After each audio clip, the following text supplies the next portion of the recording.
അസ്സലാമു അലൈക്കും വറഹ്മത്തുള്ളാഹി വബറകാതുഹു. ചരിത്ര നഗരമായ ഹൈദരാബാദ് നഗരത്തെ തൊട്ടുരുമ്മി കിടക്കുന്ന ഹുസൈൻ സാഗറിൻ്റെ സമീപത്തുകൂടിയാണ് നാം ഇപ്പോൾ നടക്കുന്നത്.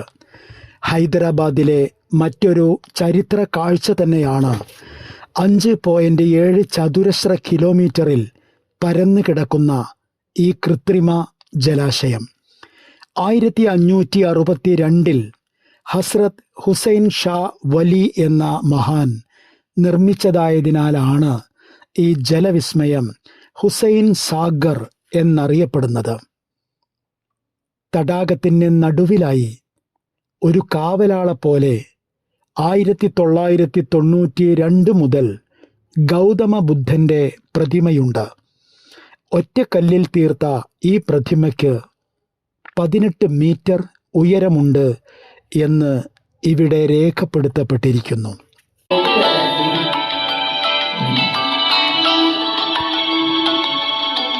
ഇങ്ങനെ നടന്നാൽ നാം തെലങ്കാന സെക്രട്ടേറിയറ്റിന് മുമ്പിലെത്തും. അവിടെ നിന്നാണ് നമുക്ക് ചാർമിനാറിലേക്കുള്ള ബസ് പിടിക്കേണ്ടത്. ചാർമിനാറിന് തൊട്ടടുത്തായി കിടക്കുന്ന ഏറ്റവും പ്രാചീനമായ ഒരു മുസ്ലിം സ്മാരകവും ആരാധനാലയവുമാണ് ഹൈദരാബാദിലെ മക്ക മസ്ജിദ്. അതാണ് നമ്മുടെ ഇന്നത്തെ ലക്ഷ്യസ്ഥാനം.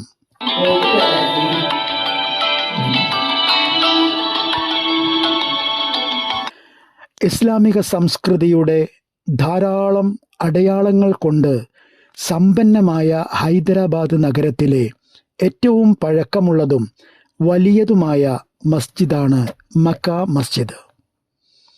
1578 മുതൽ 1687 വരെ ഹൈദരാബാദ് ഭരിച്ച ഗോൽക്കൊണ്ട സുൽത്താനേറ്റിൻ്റെ കുത്തുബ് ഷാഹി രാജവംശത്തിലെ 6ാമത്തെ ഭരണാധികാരിയായിരുന്ന മുഹമ്മദ് കുത്തുബ് ഷാ ആണ് 1617 ഈ പള്ളിക്ക് ശിലയിട്ടത്.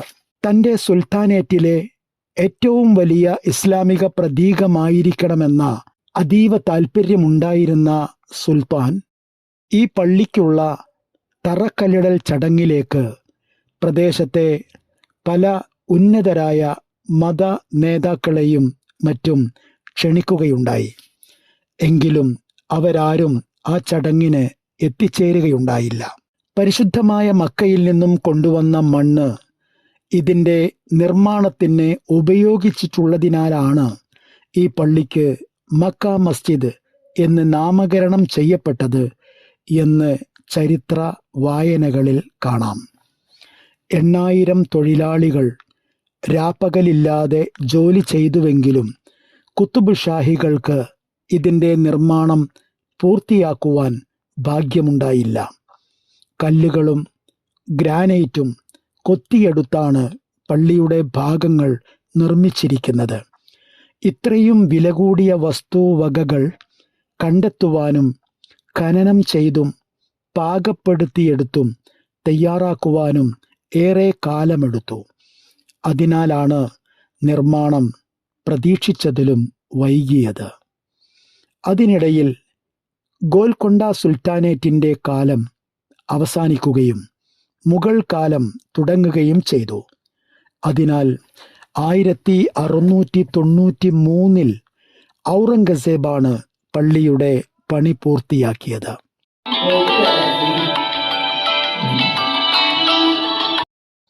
മിനാരങ്ങളും ഖുബ്ബകളും കൊണ്ട് അലങ്കൃതമായ പള്ളിയുടെ വാസ്തുവിദ്യ നൂറ്റാണ്ടുകളായി പ്രതാപത്തോടെയും പ്രസക്തിയോടെയും നിലനിൽക്കുന്നു. വിശാലമായ പ്രാർത്ഥനാ ഹാൾ, വിസ്തൃതമായ മുറ്റം, അനുബന്ധ സൗകര്യങ്ങൾ തുടങ്ങിയവ കൊണ്ട് ശ്രദ്ധേയമാണ് മക്ക മസ്ജിദ്. പള്ളിയുടെ തെക്കേ അറ്റത്തായി ഏതാനും പ്രധാനികളുടെ ഖബറുകൾ ഉണ്ട്. പിന്നീട് ഹൈദരാബാദ് ഭരിച്ച ആസഫ് ജാ ഭരണാധികാരികളുടേതാണ് അവയിൽ അധികവും. ആസഫ് ജാ ഭരണകൂടത്തിലെ 7ാം കാരണവരായിരുന്ന മീർ ഉസ്മാൻ അലി ഖാൻ 2014 മരണപ്പെട്ടത്. അദ്ദേഹത്തെ എല്ലാ ഔദ്യോഗിക ബഹുമതികളോടും കൂടി മറവ് ചെയ്തത് മക്ക മസ്ജിദിൻ്റെ പരിസരത്തു തന്നെയാണ്.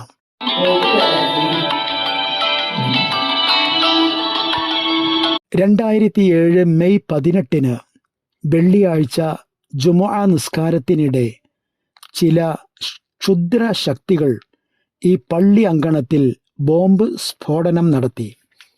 16 പേർ തൽക്ഷണം മരിക്കുകയും നിരവധി പേർക്ക് പരിക്കേൽക്കുകയും ചെയ്തു. പ്രസ്തുത സംഭവത്തിൽ രാജ്യം ശക്തമായ നടുക്കമാണ് രേഖപ്പെടുത്തിയത്. വർഗീയവാദികളായിരുന്നു ഈ ആക്രമണത്തിന് പിന്നിൽ എന്ന് രാജ്യത്തെ പ്രധാന അന്വേഷണ ഏജൻസികൾ നിരവധി തവണ വിവിധ ധ്വനികളിലായി പറഞ്ഞിട്ടുള്ളതാണ്. 226 സാക്ഷികളെ വിസ്തരിക്കുകയും 411 അനുബന്ധ രേഖകൾ ഉന്നയിക്കപ്പെടുകയും ചെയ്തു എങ്കിലും പ്രത്യേക NIA കോടതി തെളിവുകളുടെ അഭാവം എന്നു പറഞ്ഞ് പ്രതികളെ വെറുതെ വിടുകയായിരുന്നു.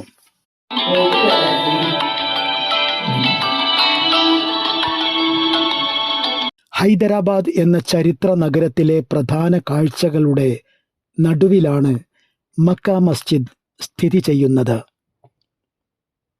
നൈസാമുകളുടെ ആസ്ഥാനമായിരുന്ന ചൗമഹല്ല കൊട്ടാരം, വടക്കേ ഇന്ത്യയിലെ ഏറ്റവും പുരാതന മതവൈജ്ഞാനിക കേന്ദ്രമായ ജാമിഅ നിസാമിയ, കണ്ണഞ്ചിപ്പിക്കുന്ന കമനീയ ശേഖരങ്ങളുടെ മാർക്കറ്റായ ലാഡ് ബസാർ, പിന്നെ ഇന്ത്യയുടെ ലാൻഡ്മാർക്കുകളിൽ ഒന്നായ ചാർമിനാർ എന്നിവയോടെല്ലാം ചേർന്ന് നിൽക്കുന്ന ഒരു അഭിമാന നിർമ്മിതിയാണ് ഹൈദരാബാദിലെ മക്ക മസ്ജിദ്.